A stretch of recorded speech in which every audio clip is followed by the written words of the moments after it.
Today we'll be discussing the Netflix docuseries Beckham, and we'll be discussing Polycystic Ovarian Syndrome, also known as PCOS. This is Doctor versus Comedian.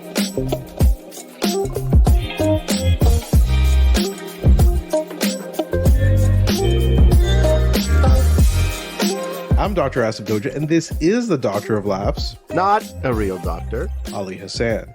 Every episode I pick a topic for Ali from comedy and entertainment, and I question him about it. Then Ali picks a topic from medicine and health and grills me on that topic. Today, Ali and I will be discussing the Netflix docuseries Beckham. And based on a listener suggestion, we'll also discuss Polycystic Ovarian Syndrome, also known as PCOS. So how are these two subjects connected? Well, I'll tell you, the listener, when they sent in an email a little while ago, they said, oh, you should talk about PCOS. A lot of famous people have it. And they listed a bunch of celebrities. One of them, Victoria Beckham, the wife of David Beckham. And so we thought, oh, that would be a good topic to pair with this docuseries. It was generating a lot of buzz over the past few months. So we thought that's what we would do, right, Ali? Yeah, I mean, that's exactly what we thought we would do. It's really what you thought you would do, and I appreciate it because you connect with listeners and then, remember things. I've remembered a couple things in my life. Not such many. as? No. Nothing comes to mind right now. Of course.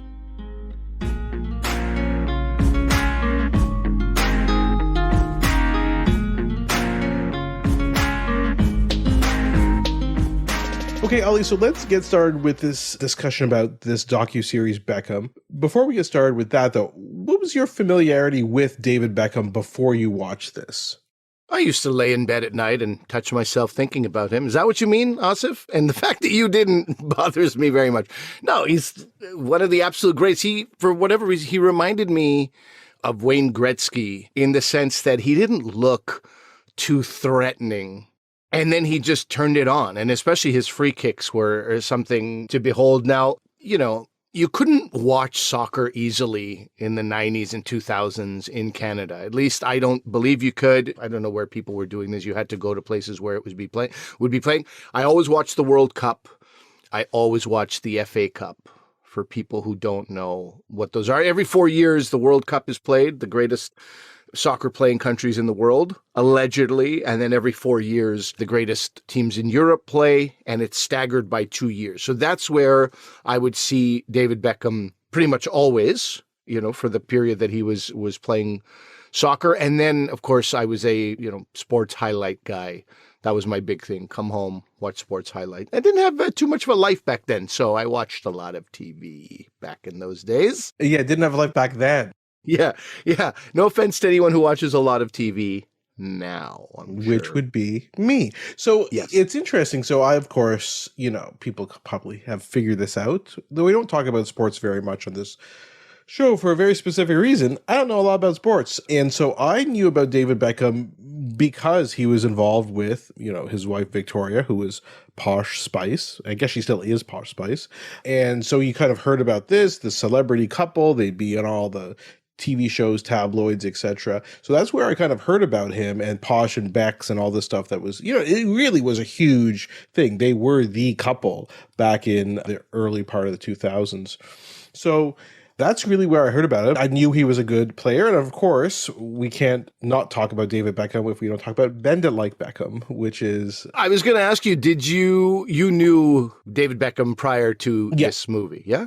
I knew his name, and then, and of course in the movie, you guys haven't seen this movie, a great movie, so fun, about this young Indian English soccer player who wants to kind of make it to the big leagues and is influenced by David Beckham, and great movie. So that's when I kind of was more exposed to him. That was around 2005, probably, or so, early 2000s, that movie came out. So yeah, that was about it though. So I didn't really know a lot about him. I certainly didn't know anything about his soccer career, other than I remember when he went to LA Galaxy, that was a huge thing, and I remember making the news everywhere, and that's about it. It's very funny because that's when David Beckham actually fell off my radar somehow. This has to do with my personal life more than any judgment of MLS soccer, but I just wasn't, as connected to, I don't know, soccer or sports or the outer world. I don't know what happened, but as soon as he started with the LA Galaxy, and I remember that signing, I had completely forgotten reading back about it, that he signed a 5-year contract. That was definitely not something I remembered. I thought it was 1 year in my mind, and that's where everything sort of fades a little bit. I was enjoying my life. And I do think that his signing with LA Galaxy is one of the reasons why MLS soccer is so big now compared to how it was. Like, nobody cared about it in the early 2000s. Like, it was nothing. And now it is a big deal, Like, people go and attend these games, and they're quite big. So I think he had a lot to do with it personally. Again, that's I'm a complete outsider, but just from what I've seen over time, like, everybody talks about MLS now, and nobody was talking about it. He played a huge role in selling that sport. So I think it was a big strategic move, and it made a lot of sense at the time for the LA Galaxy, even though it cost a lot of money. But anyway, that's basically, mine and Ali's background in terms of David Beckham. And so it was interesting. I did want to see this, as Ali and I have kind of implied on other episodes of the show. Our kids are very into soccer, and our wives watch a lot of sports as well. So, soccer is always on in my house, basically. So I've kind of learned more about soccer as time has gone on. Still don't quite understand all the rules, but so you can't pick up the ball? This is where your daughter turns off the podcast and delete, unsubscribe. So the background of the doc is very interesting, Ali. Didn't you find in terms of the motivation to make this? Yeah, I mean, I did like reading. So first of all, let's say it's directed by Fisher Stevens. His real name, Asif? It's not Fisher Stevens? It's Stephen Fisher. Anyway, I'm not sure. Is it really? It really is. Oh my I'm not God. sure what the flippity flop is about. But Fisher Stevens is one of those guys I'm willing to bet that you have seen him. You know this person. You may not have, equated the name with the face. It's very funny when Asif said, hey, this was directed by Fisher Stevens. The first thing I said was Hugo from Succession. Because, that's how my mind works. Last in, first out. I don't know what the thing is, but I just watched Succession a few very months recent, ago. yeah. But in fact, Fisher Stevens would be known to Asif and I and people of our skin color. Not everyone, but certainly many of us remember him because he was in brownface in Short Circuit. And I don't even know if that affected me in any way at the time, but certainly over the last decade, that has been a conversation as we talk about brownface, different from blackface. We talk about actual, brown people's face. Short Circuit and his role, his character in Short Circuit comes up fully brown-faced and also doing an accent that wasn't super strong.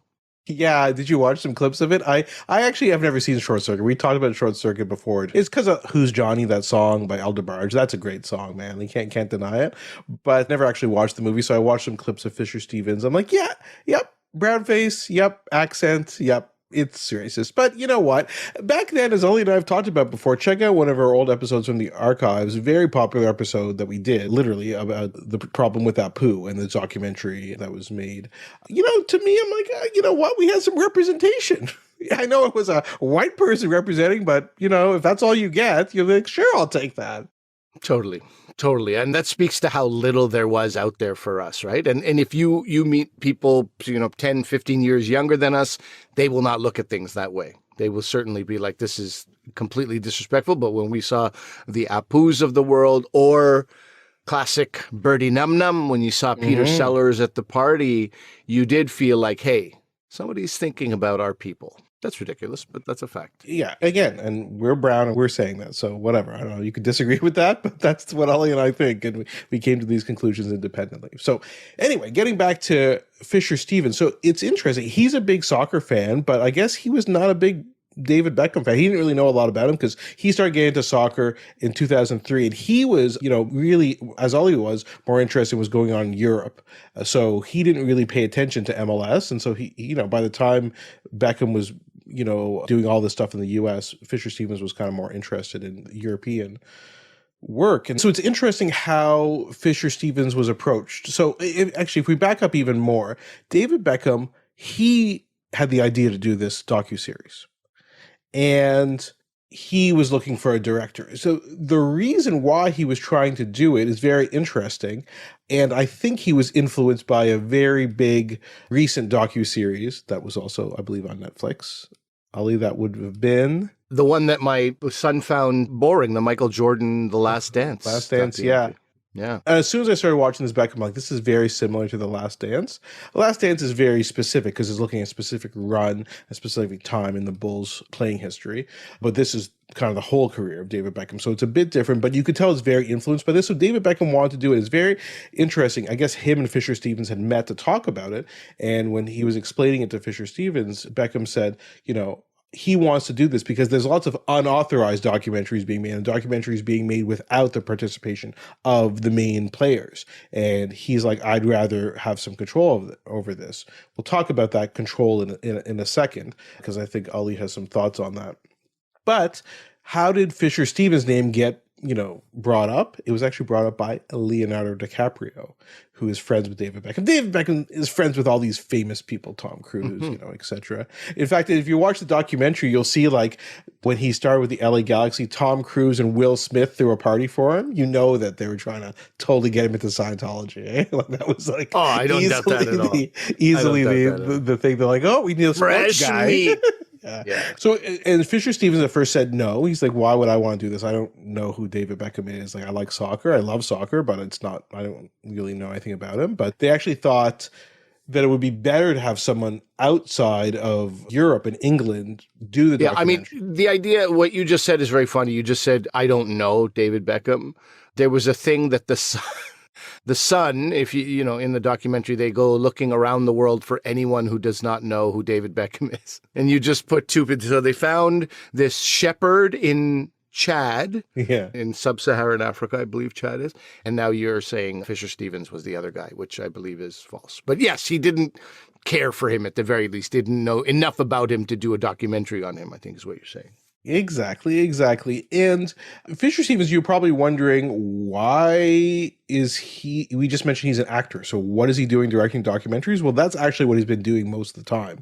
He does do acting, as Ali said, in Succession most recently, but he's worked with DiCaprio before in a movie called Before the Flood.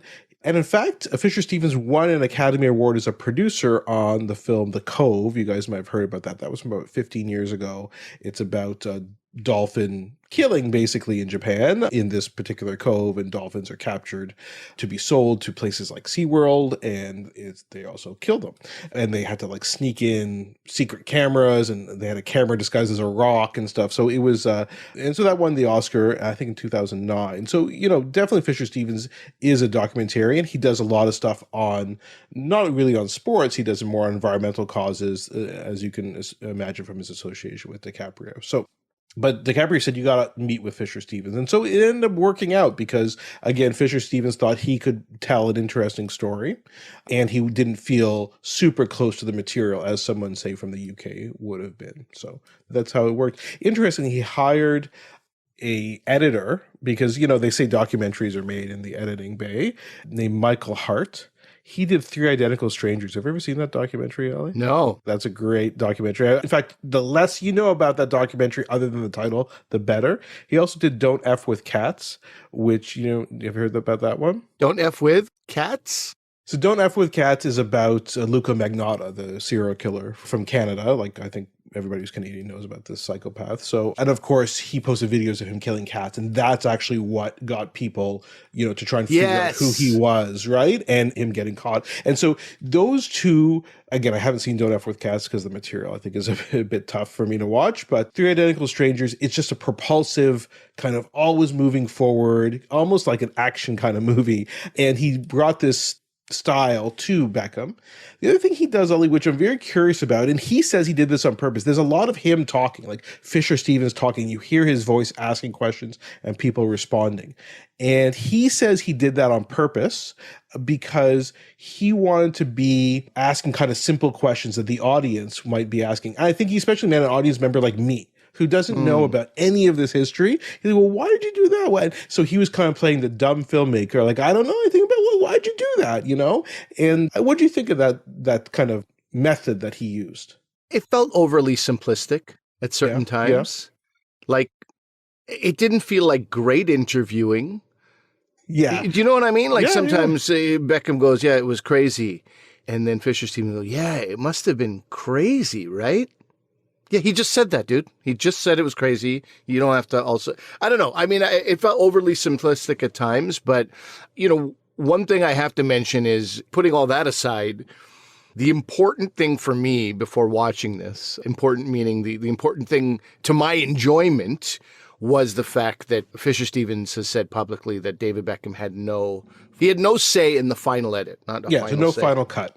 No final cut. Even though David Beckham is a producer on it. So when pushed about this, Fisher Stevens says, he insisted on that. He says, there's no way you're getting final cut. That it's my docuseries. And Fisher Stevens, I guess, there was many things that David Beckham asked him to cut out that he did not. He said, no, I'm keeping it in. There were a few things that he said he did cut out. And if you read between the lines, he said it's because, David Beckham emphasized that, it's not just him and Victoria. They have a family. They have these kids. And when you watch the this is a slight spoiler for the documentary, they do talk about David Beckham's alleged affair that he had. But they cut it up in a very strange way where they don't really talk about the affair or whether he did something or not. But clearly they basically had to go to therapy and they were having all these meetings. So why would you have to do that if it was just allegations from tabloids, right? You would just kind of shrug it off like every other allegation.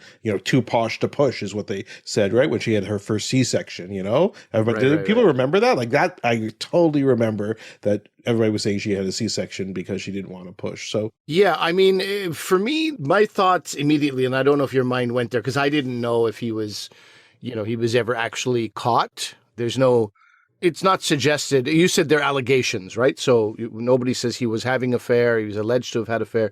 But based on the paparazzi that followed him, I mean, this guy could fart in a basement of a mansion and they would have it on audio. Like, there's nothing he could do without paparazzi catching it, right? They're looking through his windows. They're looking. So where are the pictures of this affair? Like, where could he have possibly gone shy of like a dungeon in the bottom of a castle to have this affair if there's no pictures of it? They were insane. And in many ways, this documentary is a searing, not indictment, but it's a pretty searing look at paparazzi and how disgusting they are. There's two people who come off really bad, two groups who come off really bad in this documentary. One is the paparazzi, two is the entire country of England. Yeah, for the way they treated Beckham after his red card in the World Cup, which, again, if you don't know what we're talking about, then you should watch the documentary and find out what we're talking about. So just to put a bow on the stuff with the affair, I do think that is the material that was left out. I don't think him or Victoria wanted to be on the record saying that he had an affair. This is my opinion, especially because of their kids. Their kids are relatively young. They're in their late teens, early 20s. So I think they didn't want that, which I think Fisher Stevens was reasonable in kind of taking that out and taking some of that stuff out of the documentary. So that's what I think happened. I think that's what they're referring to, because it's the only part of the documentary that doesn't really flow that well, and there's lots of unanswered questions, and I think that's basically it. But I agree with you. I think, anybody else you think doesn't come off that well? I have some thoughts on this in the documentary. I know that some people would think that David Beckham's father may not come off too well. I don't think, look, we live in a time of great softness, and some people will think he was abusive. I didn't get that. I think he was very hard and very strict, to the point that David Beckham even said about a certain coach, he was very strict, and I liked that. And you see one of his colleagues say, one of his teammates say, that coach, I did not like his approach at all. I want to be left alone. Let me do my thing. So David Beckham, valued that sort of strictness and discipline. And that's what his father gave him in spades. Now, do you want to create the greatest footballer of all time, or one of the top 10 footballers, the greatest footballer of a generation in a country? You need to have some strictness and some discipline. And yes, there are people who'd call that abuse. I would certainly not. Yeah, I think, he'd make him practice corner kick after corner kick after corner kick, and he would never give him praise. It's always, you could be doing better. He did all right was the best thing. That's right. So even when he did amazing. So, my wife and I were talking a bit about this during the documentary. People are going to watch this and some people are going to say he's cruel, or some people are going to say, yeah, that's how you do it. That's how you make a champion. You know what? Probably both of those statements are correct, and neither is correct. It probably depends on the child. I think for David Beckham, who has this natural ability. By the time he was 12 or 13, he was being scouted. He was clearly a prodigy. And for him and his personality, I think this is what drove him, and he was appropriate for him. It's probably not going to be appropriate for everyone, so it just... No, you follow that model, and the odds are hugely in favor of your child dropping out of sports. And hating you. Yes, I forgot about the hating you part. 70% of kids, we talked about sports injuries, we talked about repetitive strain injuries in a recent episode. 70% of children will drop out of sports before the age of 13. That's for no reason at all. That's just like, I don't want to do it anymore. That's because they just want to hang out with friends or something. You know what I mean? Like, most of them don't need the reasons that, their father was a certain way. But yeah, there was a method to his madness, I guess. And David just kind of like, there was a catcher for the Toronto Blue Jays, Russell Martin, great catcher, not sort of a Hall of Famer, but fantastic. And he would talk about like, man, my dad was like, we'd go out there, we'd hit balls, or he'd throw balls to me, and then he'd go, "Kid, Dad, can we go in now?" And he'd be like, "Oh, I guess you're not serious about baseball." "No, I am serious about baseball." "Oh, okay, because other kids are still practicing, but you want to go home." And he was like, it was getting dark. It was getting dangerous. Like I was going to get a ball in the face at this point. And so you can also be like, God, that's so abusive. But, kids don't seem to think so, and the results don't seem to think so. But yeah, I think it's very valid to mention that is very kid dependent, and odds are that it's not going to work.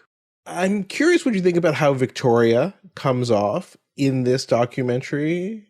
I have thoughts.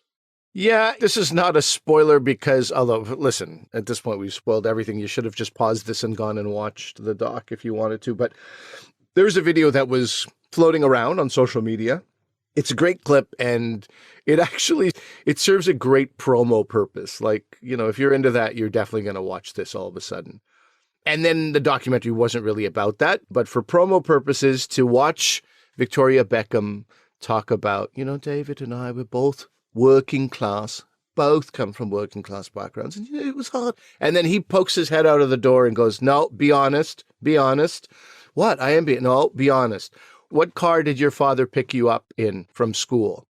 She goes, "Yes." "Okay, sometimes he did come pick me up in a Rolls Royce." It's like, okay, so you get the feeling like, wait, is this going to be about their marriage? Is this going to be about her trying to rewrite something? And I mean, the proof was sort of there in the footage, like what she was subject to and going through. Some of the stuff was particularly awful, and death threats coming to her children because her husband got a red card in a game. I mean, I understand, England, unlike any other, South American nation, even some of the Asian nations are like, soccer becomes sort of religion, and so you've really sinned at the highest order. You're like the Pope, and you've done something horrific to a child, basically is what you've done. You've ruined things for everybody. And no one was understanding of what he did, and that's fine. But many people took it way too far. And so she was subject to that, but you feel like she didn't come off looking that good in this doc? No, I think, yeah, as I implied, I think she comes off as a bit clueless, and clueless in a way, I don't mean she's stupid at all. Like, that's not what I mean. But clueless especially about football and the importance of football and the importance of David's, dedication to it. So, the biggest thing that comes up in the documentary is she told him that she was pregnant with her first child the night before one of the most important games, and things did not go ideally in the next game. So it's like, you wouldn't think to maybe wait on that. In the documentary, it's implied that she actually literally did not think about that until Fisher Stevens asked her in the documentary. Yeah, well, her thing was like, this is what we wanted. This is what David and I wanted. And he was elated. He was super happy. So it doesn't, in her defense, it's not like I've been given 3 weeks to live, right? That's not what it is. Yeah. We're having a baby. Yeah. He's excited. And yes, he probably wants to see his wife now, but he wanted to see her all the time anyway. He would drive hours to see her for 20 minutes. They both talk about that. I think there's a bit of willful ignorance on her. At least that's the way she's portrayed in the documentary. And I don't think she necessarily comes across that well, personally. And it's certainly, I think one of the theories in this documentary is that a lot of the times where he messed up majorly, in football matches was because of something going on in his personal life with her. I think it's pretty clear that Fisher Stevens is trying to say that. Well, he's interviewed Beckham's longest coach, Sir Alex Ferguson, Fergie, and that guy he was knighted because of his coaching. That's why he's a sir. He didn't. It's like his soccer earned him a knighthood. One of the greatest living coaches of all time. And, he was very clear about everything changed once he got married. And so, the football fans and Asif Doja would rather a footballer was lonely and completely had no social life outside this is one of soccer. This is one of the tenets of this documentary. So you can agree with it or disagree with it, but that's what I think. But let's go overall, big picture, Ali. What did you think about the documentary overall and your impression of David Beckham after watching this? I found it enjoyable. I also like this guy, and I love watching soccer from that era. I was so excited to see that Real Madrid team. That's some of my favorite soccer players of my life. The most beautiful, graceful soccer player is a guy named Zinedine Zidane. Left the game of soccer in shame after a headbutt. The headbutt heard around the world. Returned as a coach, and I think he's all but forgiven. But, seeing him on the team with Beckham, and, you didn't get to see a lot of... I hardly got to see any Real Madrid teams. I just had to imagine what it looked like with Roberto Carlos and Rodrigo and Figo and Zidane and Beckham on the same team. It's insanity. It's such a stacked. I mean, it's like the New York Yankees vibe, right? You just buy everybody and win. But the beauty of that is that formula still doesn't always work. You cannot buy a winning team for an extended period of time. But anyway, there's things about this documentary that I enjoyed beyond Fisher Stevens, directorial choices and beyond Beckham's personal life. But overall, I found it pretty enjoyable. I mean, if you like soccer in the least bit, I think you'd really like this documentary, yeah. Yeah, and as people know, because I just said it a few minutes ago, I'm not that into soccer, and I thought this was very, very well done. I really enjoyed watching this. This was really fun. Like I said, I think it's very propulsive. It just keeps moving forward. I think the last episode is they cram a lot of stuff into a very short period, probably almost 20 years into a very short period of time. So that's a bit much. It probably should have been 6 episodes, and they leave out a lot of things, which Fisher Stevens said he did film, but he just left it out. Why is David Beckham not knighted? There's a whole controversy about why that's the case. He was also the spokesperson for the World Cup in Qatar, but of course, there was lots of controversy about that in terms of just it taking place in Qatar, the treatment of foreign workers, the treatment of homosexuality. So there are things that he did include that he left out, but I think he was trying to streamline this. And really, I think David Beckham comes off extremely well. Like I said, I didn't know anything about him, but I think he's just a genuinely good person who just happens to be an excellent football player and, is very devoted to his family. But there is this obsessive compulsiveness to him, right? And it comes out a bit on it. You just got to open one closet and you go, okay, he maybe want to see somebody about that. But again, he's harming nobody with that. And he's very, I think Sir Alex Ferguson goes as far to say it, you need that sort of discipline, commitment, and stubbornness, and it kind of fits with his personality. And the same thing why as soon as he retired from soccer, he immediately went to Miami and to start working with the MLS team there. So I think he's an obsessive person who is constantly moving forward, cannot sit still.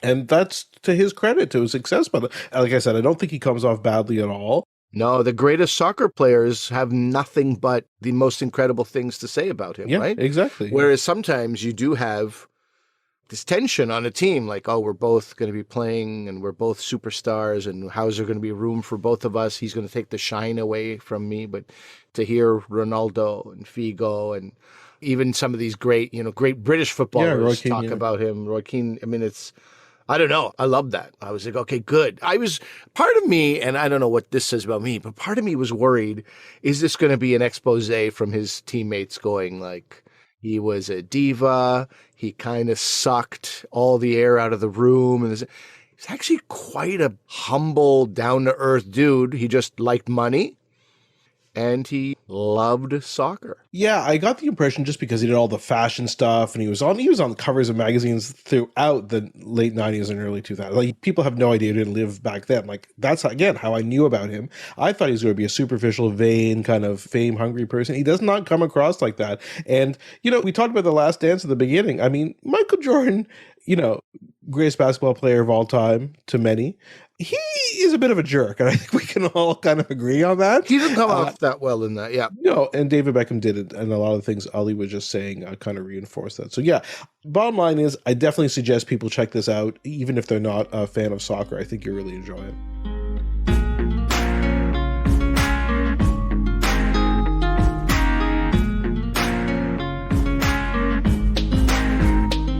All right, so we're going to talk about polycystic ovarian syndrome, PCOS, as you mentioned, which is connected to Victoria Beckham, but she never mentions it in this documentary. And you said that one of our listeners was saying that it's something that many famous people have, which to me suggests that many people have it. Yeah, exactly. Just we know about it because of famous people talking about it publicly. So can we talk about what it is and how many people population for sure. have it? Because of the word ovarian, I assume this is a female. It is very good. Centric. You're on the right track. Yeah, and lots of people who've come out with it. I'll link to an article, but in addition to Victoria Beckham, Leah Michele, Daisy Ridley, by the way, in a movie with Ali's friend Dave Merhesh, coming out soon, Al King. And so there are quite a few people who have this. So it is very common. It affects about 7% of women. So pretty common when you think about it. So what is it? It's basically an endocrine disorder, so a hormonal disorder. And basically what happens is you do get cysts on your ovaries, but not everybody gets this. So cyst is like a fluid-filled collection. And it's not the underlying cause of this disorder. It can be a symptom in some people. So what happens is you get three main things. You will have abnormalities with your ovulation, okay, and your periods. You can have infertility, kind of related to that. And then you can develop a lot of symptoms caused by androgen excess. So you have a problem with parts of your brain, your hypothalamus and your pituitary and your ovaries, and this hormonal kind of axis that we have, you have problems with this. And you end up essentially with excess androgen. So androgen is like testosterone and male sex hormones, okay? So that's going to cause some other symptoms as well. So you can get acne and you can get what's called hirsutism. Have you heard of hirsutism before, Ali? Well, I know when a man is described as hirsute, it suggests manly, but it usually means hairy, I think. Yeah, exactly. So women can develop male patterns of hairiness, and they can actually get male pattern balding as well when they have this androgen excess. The other thing is it's also associated with obesity, and it can be associated with diabetes. So 40% of patients with PCOS develop insulin resistance and diabetes, and it's independent of body weight. So it's a big risk factor for diabetes if you have this PCOS. Okay, so we know what it is. I ask this very reluctantly for fear of the answer angering me. Do we know why women get this? No, we don't. Didn't see that one coming. So they don't actually know. They know there's this abnormality in this axis. So hypothalamic pituitary ovarian axis, this hormonal axis in your body. But we don't know what causes it. There is a genetic component. They've done some twin studies and they find increased incidence in twins. So it could be that, but we don't know exactly. It can often start off in your teenage years with just menstrual irregularities. So it could be subtle. But then maybe you'd see some of these male androgen type features, again, some hair on the upper lip, on the chest, and then maybe this hair loss or alopecia, right? I mean, listen, what you just described are hardly red flags. None of that sounds like anything out of the ordinary. If you've, known women and lived with women throughout your life, hair on the upper lip and chin, that doesn't seem to be. Yeah, no, exactly. And sometimes just infertility. So you're trying to get pregnant, you can't get pregnant, and then you can do some investigations and this leads to this. Another thing that people can get with the obesity is sleep apnea, right? So that's another possibility in these patients. So if you had weight gain that you can't account for, if you had menstrual irregularities, these are two things that would make you want to take a further look and have a doctor investigate if there's something. What else? Yeah, exactly. Those would be the things. And then this abnormal pattern of hair, possibly. Those would probably be the main things. As you said, Ali, like it's not unusual for women to have menstrual irregularity. So it means that, again, it's a lot of people could have it. I think one of the important things when you read some of these articles I'll link to for doctors is they want to make sure that you're not missing something else that could be causing a problem, right? So whether it could be a tumor, whether it could be a thyroid problem. So they would say that if you think a woman has this, you'd want to do thyroid tests, what's called a serum prolactin, which is another hormone in the body, could be elevated in some tumors, and what's called a free androgen index. So basically, you can do a couple blood tests to help calculate a free testosterone level. And you can look at it and see what the testosterone level should be in a woman at their age versus a man, and you can kind of decide. If you are suspicious, you should also do blood work looking for diabetes and pre-diabetes. So do what's called the hemoglobin A1C. We've talked about this before, the blood sugars, to see what's going on. And so they say usually you can make a diagnosis with just a careful history, physical examination, and basic lab testing. So you actually don't need to do the ultrasound to look at the polycystic ovaries. You wouldn't want to see how widespread the cysts on the ovaries are? Good question. So you can do that because a polycystic ovary is defined as containing 12 or more follicles, which is these kind of cysts, or 25 or more using new ultrasound technology, because ultrasound is better with new technology, and they can measure 2 to 9 millimeters in diameter. But the thing is, polycystic ovaries meeting those parameters, so 12 or more, measuring the 2 to 9 millimeters, can be found in as many as 62% of patients with normal ovulation. So you have to, again, start with the symptoms, right? You don't just want to go ultrasounding everybody for no reason. Do they have menstrual irregularities, infertility, or what we call anovulation, like they're not ovulating? Then you might follow it up with doing the ultrasound. And probably there's nothing wrong with doing the ultrasound to look for other causes, but you don't have to do it. And certainly you don't want to be ultrasounding everybody unless they have the symptoms, if you know what I'm saying. If you know what I'm saying, I do. What is the treatment? Can it be treated to the point of no longer existing, or not really? It's a good question. The first treatments are basically conservative things. So weight loss, like you counsel people on weight loss and increased exercise. And really that's obviously, you want them to lose weight, but it's because of all the other medical effects. You really want to decrease the risk of diabetes. So I think people have to be really aware that they can have this increased risk of diabetes, and in fact, there's evidence that people with PCOS might be at an increased risk for cardiovascular and cerebrovascular disease, so strokes and heart attacks. And if you look, some women with PCOS, they have elevated lipoprotein levels. So in other words, cholesterol, triglycerides, similar to men. So probably want to do the weight loss for diabetes to reduce your cardiovascular risk. If you have menstrual abnormalities and the hirsutism, which is the facial hair acne, usually they just say use a hormonal contraceptive like the oral contraceptive pill. If you have the hair and it's not improving with an oral contraceptive pill, then you can use an androgen blocking agent to block the androgen receptors, and sometimes that helps at first. If it's infertility that's an issue, they would use a medicine called clomiphene, which induces ovulation.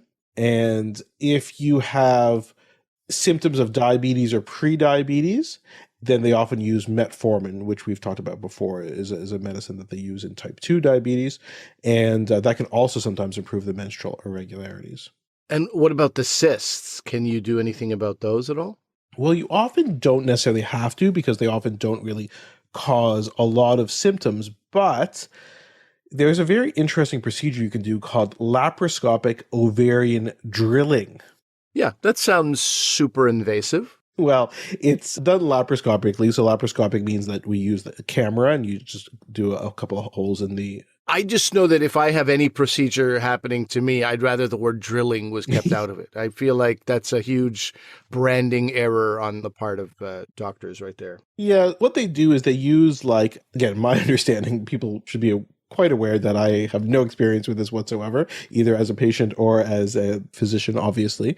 So what they do is they use thermal ablation or heat at little spots on the ovary. And we don't actually know why it works. And you would only do this not to treat the cysts themselves, but if someone is not ovulating and you want to try and improve that.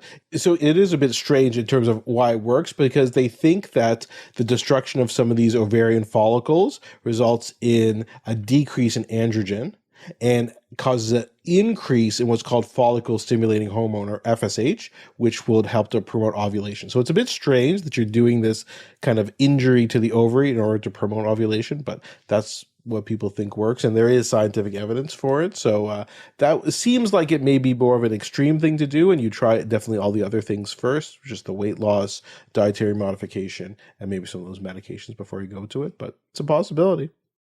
All right. Well, huge buzzkill for our female listeners here, obviously, but better to know about it for people who don't. And yeah, good to share some options for what can be done. I think it might be an explanation for some people for like menstrual irregularities, infertility, other symptoms. But again, as you said, it's important to know. It's kind of like when we talked about sleep apnea. If it's putting you at risk of diabetes, cardiovascular disease, better to know so you can take steps to avoid it.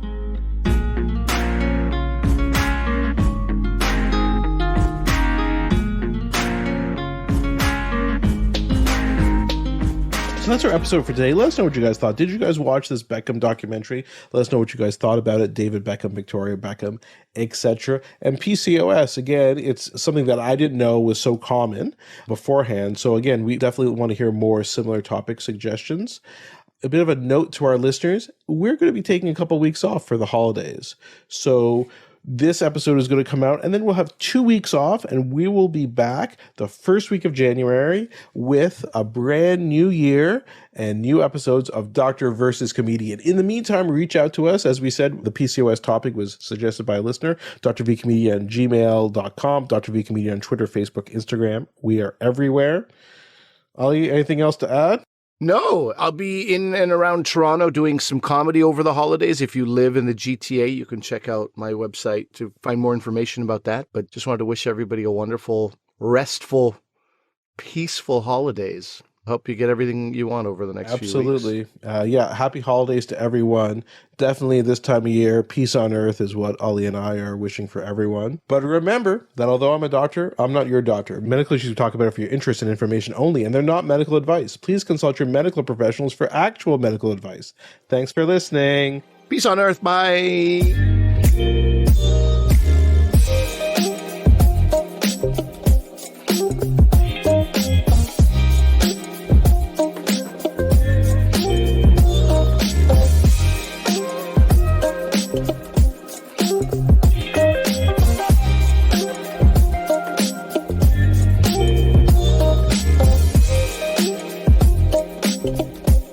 Thank you.